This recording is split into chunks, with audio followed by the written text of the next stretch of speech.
उर्दू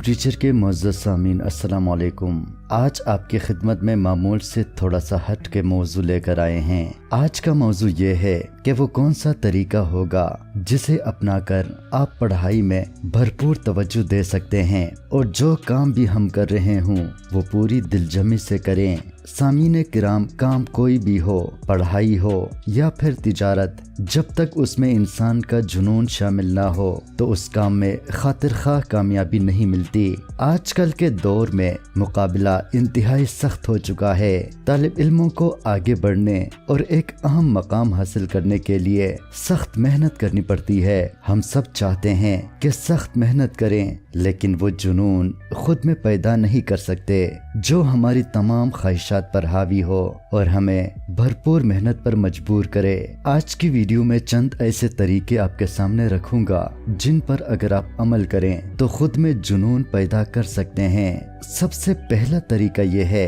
कि आप बार बार अपनी मंजिल के बारे में सोचें। मिसाल के तौर पर आप एक डॉक्टर बनना चाहते हैं तो बार बार खुद को एक बड़े अस्पताल में एक बड़े डॉक्टर के रूप में देखा करें। आप इम्तिहान के बारे में सोचना छोड़ दें। आप उस इज्जत, मकाम, शोहरत और दौलत के बारे में सोचें जब आप एक बड़े डॉक्टर बनने के बाद हासिल कर पाएंगे।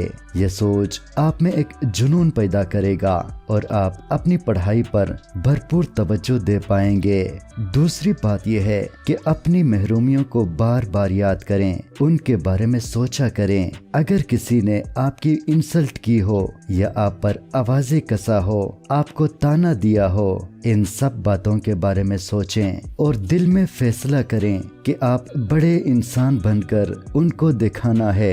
आपने किसी को जवाब नहीं देना, नहीं इंतकाम लेना है, बल्कि अपनी मेहनत तेज करनी है। मंजिल की तरफ कदम तेज तेज उठाना शुरू करना है। बार बार सोचें कि आप उनसे बेहतर बनकर उनको दिखाएंगे।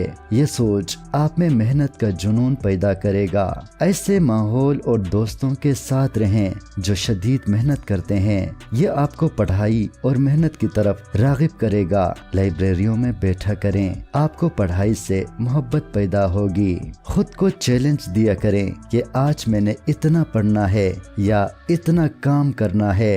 जब तक वो चैलेंज मुकम्मल न हो, न आराम करें, न सोएं, न खेलें। यकीन कीजिए, अगर आप इन बातों पर अमल करेंगे तो एक ऐसा जुनून आप में पैदा होगा कि आप खाने के लिए भी वक्त मुश्किल से निकालेंगे। आपकी पूरी तवज्जो अपने मकसद के हुसूल पर होगी।